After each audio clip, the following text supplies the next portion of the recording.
Hey friends, slightly longer quick talk today, but we're going to talk about the meanings and how to deal with holidays, birthdays, anniversaries, death dates, and the reasons why they are significant, what we can do to mitigate that, and what we can do to honor that. So this is going to come in 3 separate parts.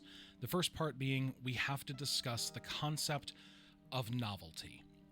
The human brain is wired for it. We look for novelty because novelty means something is different in our environment or in our routines. From all of our evolution, this points directly to there being a cause for possible danger. And once we know that there might be a danger, we are on high alert. These things get programmed into our brains because our brains are wired for survival, not for comfort.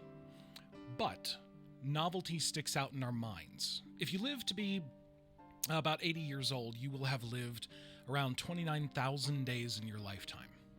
And I'm willing to bet you couldn't tell me what you were doing 6 weeks ago in the middle of the afternoon. But I bet you could tell me something, some kind of story about every Christmas, every 4th of July, every birthday, maybe not every Cinco de Mayo or St. Patrick's Day, depending on how you like to live your life. But that's neither here nor there. Lights, smells, music, all of these things pick up in our brain because they're different than what we experience day to day. Because they are different, we latch onto them. Because we latch onto them, they become memories and they become important to us. We look back on them with nostalgia. Novelty increases attention to focal stimuli, and Bunzik et al. Back in the early 2010s found that it promotes and encodes memory, and that memory is different from the reward centers of the brain. So even if we have something that is novel to us but causes us pain, it will still be remembered because it's a survival mechanism. Not all novelty is exciting, not all novelty is good or fun. But this is where nostalgia comes in. Nostalgia is the part of the brain that deals with our memory formations. Nostalgia deals with our reward center itself, and it helps with our internal monologue, and it helps with our internal sense of autobiographical memory. So when you combine these two, because they overlap in a lot of portions of the brain, what you get is a very powerful and potent expectation that certain times, certain days, certain smells, sounds, all of it means something else. We get programmed for this. It's a Pavlov's dog situation. You ring the bell and your mouth starts to salivate, except in our case it's pumpkin spice and Christmas carols. But when we're dealing with the loss of a person, these things can become harbingers of negativity. If you lose somebody around a particular holiday, it is very hard to go through that time period of the year and see the decorations coming out, hear the music on the radio if such is appropriate, see the advertisements and not be reminded over and over and over again that this means something negative is coming. Second part, the reason why this is such a problem for us is that the human brain is a pattern recognition machine. This is why we see faces in toast and in wood grain, and we see shapes and clouds in the sky. It's called pareidolia. It's an interesting phenomenon. If you start looking for a number or a word or something, you will find it because now you are attuned to it. The same thing goes for us and our pain. When we have a loss and we're looking for that loss, we're looking for that danger, and we see these things come up, it's coming closer to the day, we know it's the month, we know it's the season, we know these sights, these sounds, these smells are coming for us, we know that that also means danger is coming with it, because that preceded the loss of somebody we cared about. This can be very hard to separate, and it's not that it's normal to be able to separate them, it's abnormal to be able to separate them. We're just wired for this. When we have these days, these holidays, these anniversaries, these birthdays, they only come once a year. There's 364 other days of the year that is not this day. But the very first part that we talked about, the importance of novelty, means that they stick out to a much higher degree in our minds and in our memories than every other day, where we couldn't tell you what we had for breakfast or what we did when we got home from work. It's just another day. It all blends together. because these days are special, because we have marked them as being special. This is the day somebody we care about was born. This is the day we open presents. This is the day we all yell at each other over a turkey.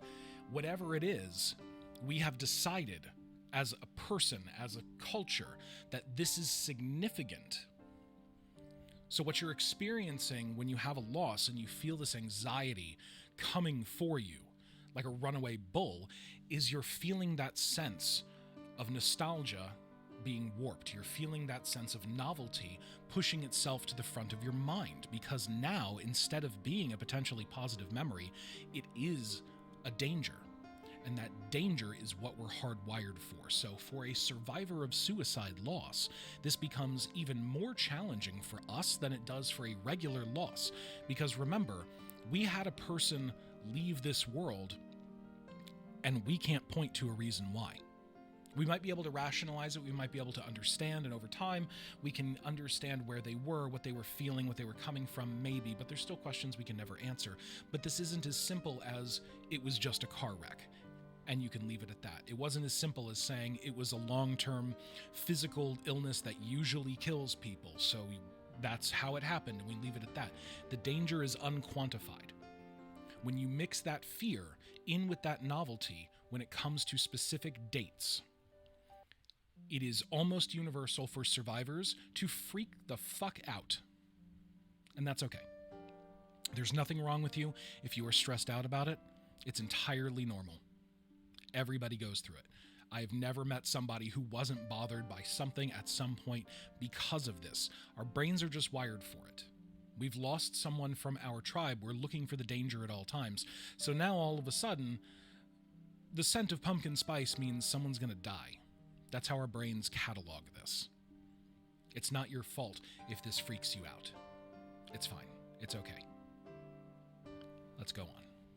So here's the part where I tell you, not only are you normal for feeling overwhelmed by all of this, but this is the part where I tell you, if you haven't been through enough of these yet, or if you have and you need a reminder, to remember that the average survivor seems to report that the days leading up to the actual day of whatever it is that's bothering you, be it a holiday, be it your loved one's birthday, or the day they died. Sometimes a lot of survivors will call that an angelversary. Once you have gone into that cycle and your body is responding in kind, you have that adrenaline, you have that cortisol, you are waiting for the other shoe to drop, the lead up is worse than the day for most people. That's not to say the day isn't going to be awful. Sometimes it just is. And I'm not going to pretend that it isn't. I'm not going to tell you to not worry about it, because you should have a plan in place. We are very big proponents of making plans for these days until they become just another day. And I know that sounds insane to you right now. It sounded insane to me when someone said it in my first year. They said to me, some years I don't even remember the day that they died until it's too late. And I used to sit there and think, what a psycho would have that reaction to this. This is the most significant day of my entire existence, and it's the worst day of my entire existence. I will never forget this. And then I did. More than once. Until it was that day. And that's actually the point. That is what we're trying to get to. If you can find a way to short circuit that lead up where it makes it worse and worse and worse, you are imagining the worst happening, because the last time, or the last couple of times, or the last handful of times this came around, your body, your brain, those memories, that nostalgia, that novelty that sticks out like a sore blinking thumb, has told you this precedes disaster. Once you have controlled that disaster response and you realize all days are just made up. We just made these things up. Our entire concept of time, yeah, we've divided it up nicely, but there's no reason we couldn't divide it into something else. There's no reason days have to have the certain numbers or names they do. There's no reason the year has to start or end on the particular day it does.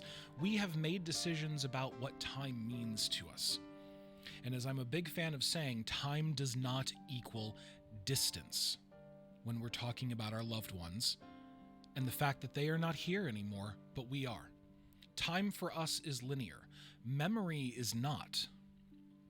So when we have these days come up and we're bothered by them, we're stressing what's going to happen, we suggest making a plan. My plan used to be go out and find a stupid pair of shoes to buy.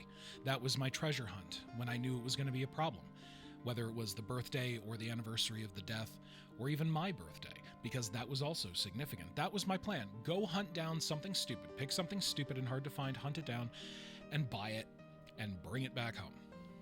That was the plan, because it kept me occupied, and it gave me something to focus on and work on. For some people, your best bet is going to be go to the movie theater and just watch a bunch of movies in a row, have a marathon.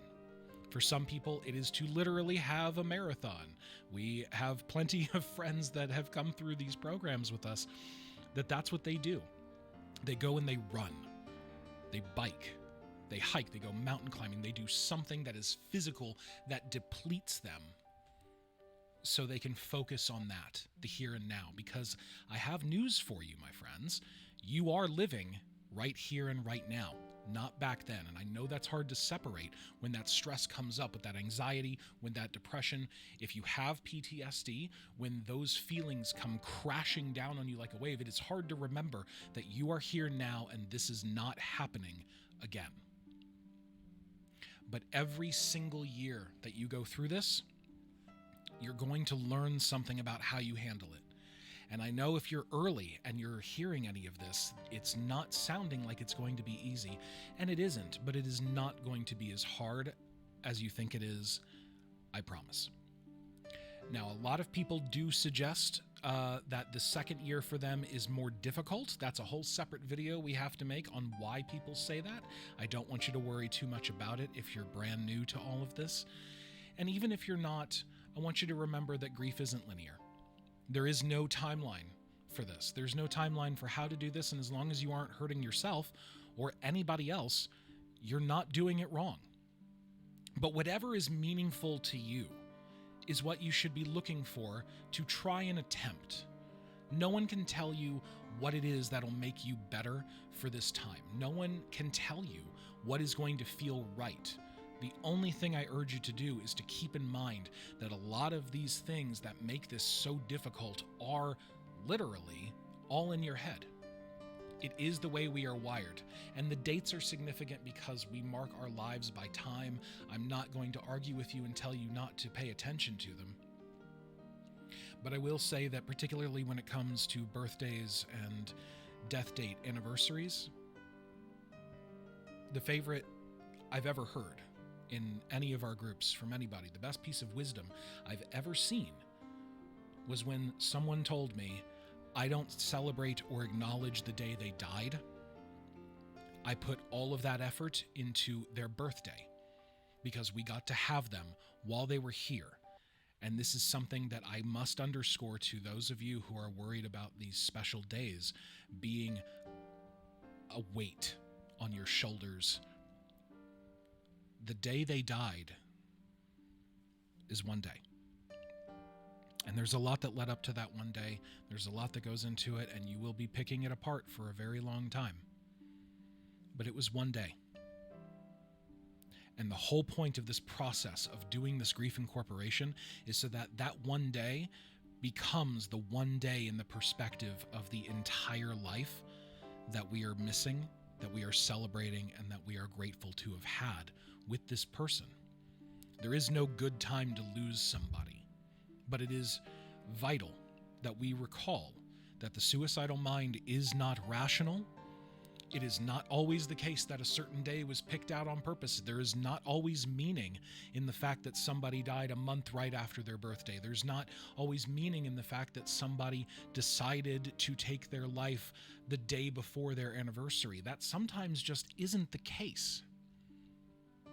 Time is made up. The way we address it for ourselves is up to us. That's easier said than done, but if you're here and you're putting this work in, I know you can do it. Just remember that these videos on our channel, anything I have to say, anything anybody on the internet has to say is not gospel. You cannot replace actual therapy with what you're hearing here or anywhere else. You can't replace actual group support with what you're hearing here or anywhere else. And I urge you, if you are stressed out by an upcoming event, a holiday, an anniversary, something that has to deal with the loss of your loved one, and that day is looming large for you, you talk to a professional. I'm going to have to insist in this case because I don't know you. You don't really know me either. This is through a screen. I recorded this long before you've watched it. I don't know what your circumstances and needs are. You do. We always tell people, do what's right for you, as long as you aren't hurting yourself or anybody else. Write that down, stick it on your fridge, remind yourself of it. The day is often not as bad as the lead up. And remember, finally, you're putting this work in. It's worth it.